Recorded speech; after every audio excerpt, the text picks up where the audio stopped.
Blister healing tips. Bumili ka ng bagong sapatos, yung pang-opisina o kaya pang-gala. Pag-uwi mo, namimilipit ka na sa sakit dahil nagkaroon ka na ng malaking paltos o blister sa sakong mo. So ano ang unang tinuturo ng mga matatanda? Kumuha ka ng karayom, tusukin mo para lumabas ang tubig. Tapos, iwanan mo ang sinulid sa loob para matuyo. Masakit man ginagawa mo kasi akala mo mas mabilis gagaling. Paano kung yung mismong tinutusok mo, yun pala ang magpapagaling sa'yo? Ano ba talaga yung tubig sa loob ng paltos? Hindi po yan nana at lalong hindi yan marumi. Isipin ninyo na ang katawan natin ay may built-in bubble wrap or band-aid. Pag laging nagkikiskisa ng balat mo at yung matigas na sapatos, nag-i-emergency lockdown ang katawan mo. Nagpapadala ito ng fluid o serum para gumawa ng unan o bubble wrap.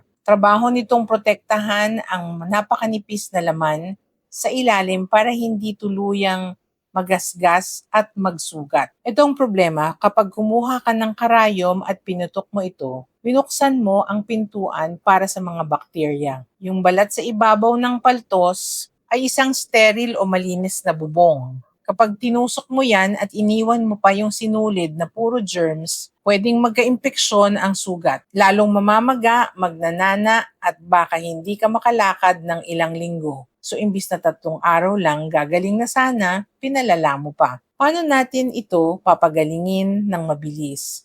So ang rule number 1, hayaan mo lang. Kusa yang matutuyo kapag gumaling na yung balat sa ilalim. Pero kung kailangan mo talagang magsapatos ulit kinabukasan, huwag mong tusukin at ang pinakamagandang hack, bumili ng hydrocolloid patch. Idikit ito sa ibabaw ng paltos para itong pangalawang balat na sobrang dulas at malambot. So sasaluhin niya ang friction para hindi masaktan ang paltos habang naglalakad ka. At kung kusang pumutok ang paltos, hugasan lang ng sabon at tubig at huwag mong gugubitin yung nakalawit na balat. Kaya itago mo na yung karayom at sinulid, hayaan mong gawin ng katawan mo ang trabaho niya. So tag mo yung kaibigan mong laging nagkakapalto sa baging sapatos and follow for more medical truths.